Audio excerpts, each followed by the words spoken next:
Okay, so before I jump into my second episode of Turtles Tuesdays and review episodes 3 and 4 of season 1 2012 Ninja Turtles series, I just got home from seeing Joker Folie on this lovely discount Tuesday. So the first part of this video is just gonna be like my very bite-sized just mini review on the follow-up to the 2019 smash R-rated hit Joker, once again directed by Todd Phillips and having Joaquin Phoenix return as Joker, aka Harley, aka Arthur Fleck, and bringing Lady Gaga in as Harley Quinn, and his life in Arkham Asylum and their budding relationship and his whole court case drama with all the murders that he was responsible for in the first film.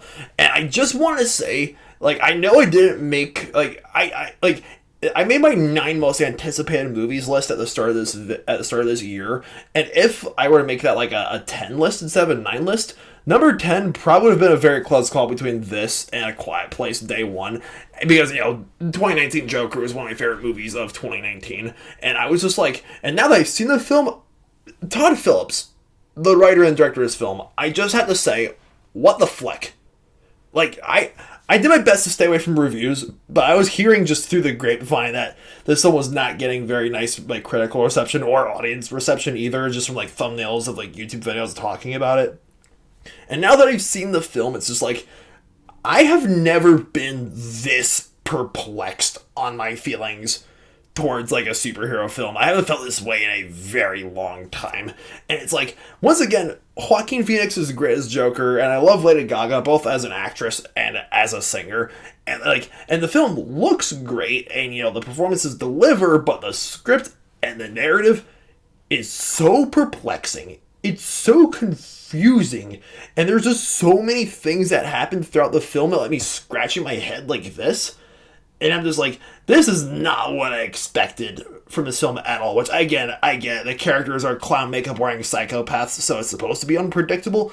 But seriously, they made it a musical, a jukebox musical, that is, which I was okay, I can see why they chose Lady Gaga to play Harley Quinn with all the singing throughout this film and, the weird dreamlike sequences. It is very trippy, and it's so bizarre. I mean, I didn't dislike Joker Folie I didn't hate it as much as all the critics and the other audience did, but at the same time, this film definitely, it didn't it had some very big shoes to fill. It had a very big a task to live up to compared to the first film, and it really didn't do so, because the Joker was the first DC film to receive an Oscar nomination for best picture, and it was and won 2 other Oscars. And this just feels such a bizarre, God, I can't even formulate my thoughts very coherently on Folie à Deux. So therefore, I've only given on my rating scale, this is 1 out of I very, very, very, very rarely do this when I review movies on this channel. I'm not giving it a rating. I'm not giving Joker Folie à Deux a rating scale on my old scale of 0 to 9. It is it's just, I'm too perplexed my feelings about it. I honestly can't tell if I liked it or disliked it or whatever else. So it's DNF question mark out of 10 stars or out of 9 stars. It's a WTF film. It's a what the fleck film. Okay, so for episode 3 of 2012 Ninja Turtles, called Turtle Temper, I love how the secondary antagonist, aside from the Krang droids, in this episode, is this guy who films the turtles, calling them kung fu frogs. I can only describe him as just a walking New Yorker stereotype. He's bald, he's fat, he's ugly, he's rude, he's obnoxious, because the Ninja Turtles, they live in New York City, and New Yorkers are frequently associated with all those things. I grew an hour outside New York City and New Jersey, so I just found that really amusing. I'm also very curious as how the ooze works in the 2012 show, and how the ooze works differently, different Ninja Turtles series and universes, because at the end of the episode, when Raph is done with his punishment, Leo and him and the other turtles, they take on the fat guys after he touches the ooze and the spider in the lab at the same time. He becomes this huge spider monster. So does the ooze operate where if if like if someone or something like an animal or a person touches it, and if there's not another animal nearby, like will you turn into just like a weird mutant of some kind, or obviously you combine it two mutants? Because if my memory is correct, and like other Ninja Turtles iterations like Mutant Mayhem, for example, Splinter has always been a rat. But in this show, he was once human, then he touched the ooze and the rat at the same time, and now he's a rat person. So I'm really like the world building is very fascinating to me in like this new show, as well as like I think I'm only 4 episodes in with the 2012 series, and as of now, the third episode is hands down my favorite because of how like realistic and relatable the themes are, because Raph has always been has always had a temper. Raph has always had the biggest attitude out of all the turtles. Like, Leo is the leader, Donatello is the nerd, and Mikey is the funny one. It's like Raph's main like trait is that he's the red banded turtle, and he has to really control his temper.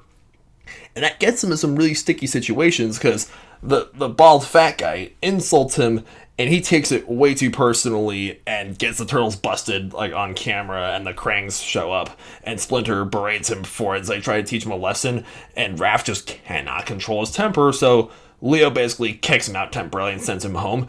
And then Splinter tells a story about like, how back when he was still human, when he was married to a human woman, like before the Shredder became the Shredder, which, by the way, Splinter's flashback, the whole black and white animation style is so reminiscent of like Kevin Eastman's like art style in the original like Turtles comics, which we also saw in the last Ronin graphic novel. I reviewed that back on Daily Rack's birthday this past June, and I love the story of like how like a Splinter, back then when he's human, let Shredder's insults get to him so much that he got so mad at the Shredder that he like physically fought back, and that's how their intense, that's how they became enemies, because of course Shredder ends up burning down his home and kills his wife. So like, and Splinter says, "Oh, I could have chosen to let his insults flow over me like river over stones," and like he chose to let Shredder's words turn them into weapons. So it's like, and that was a choice that Splinter made. So Splinter's like, "Oh, what choice will you make, Raph?" And it's like,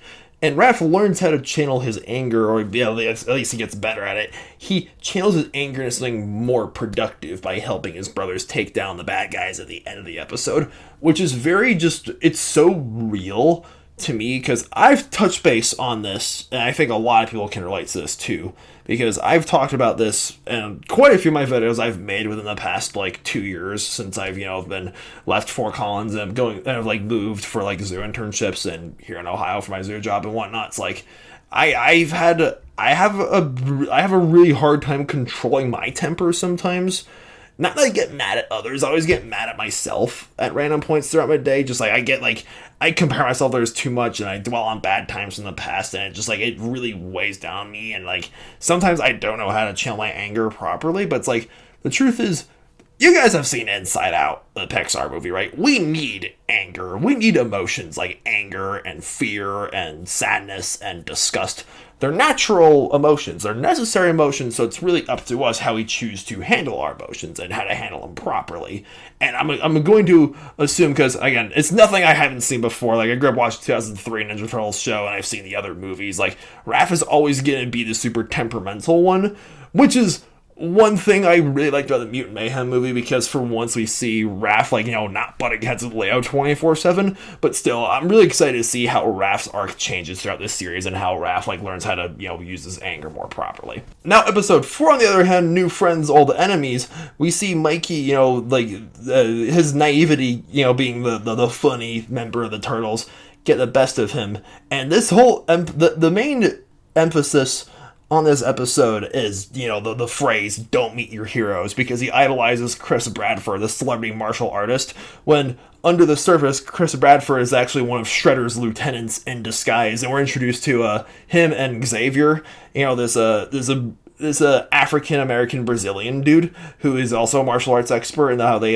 Shredder recruits both of them. And like, it's funny because these two new villains clearly don't like each other, but they still have to work together to take on the Turtles, and Bradford manipulates Mikey because he accepts Mikey's friend request on Facebook or whatever the equivalent is in this Ninja Turtles show, and he uses Mikey to get to Splinter, thinking that they're friends, like, "Hey, we're boys, like, we eat pizza together, I'm teaching you martial arts," and Bradford teaches Mikey, one of the moves which was taught to him by the Shredder, and then Mikey teaches that to the other turtles. Then when Mikey's away to go to Bradford's dojo, like Raph and or Donnie and Leo are just like sparring briefly, and Splinter recognizes one of the moves, like, where did you learn that? And Splinter says oh, that's a move that Shredder that the Foot Clan uses for their fight. So it's that's no friend of Mikey's, and that's when the turtles realize oh, Mikey's in trouble, so they go in to rescue him. And it's so satisfying at the end of the episode, the whole fight scene in the sewer, everyone's doing their martial arts moves, and then Xavier and Bradford get washed away by the sewage, and Mikey gets his little revenge, quote unquote, at the end of the episode by unfriending Bradford on the social media. It's yes, revenge is mine. So again, I'm going to assume I'm going to be seeing more of these two villains introduced this episode, and I'm really interested to see what direction they're going in next. Alright, there you guys have it. That's my review for episode 3 and 4 of Teenage Mutant Ninja Turtles, and also my review for Joker, Folie, and Deux. I know last week I said these episodes for this new series I'm doing on Tuesdays is going to be my reviews for the 2012 Ninja Turtles episodes and Turtle Facts at the same time. I decided to switch up the formula a little bit. Most weeks, for the most part, it's going to be me sharing Turtle Facts, but I still want to see movies on Tuesdays as well as, make episodes of these, Turtle Tuesday episodes.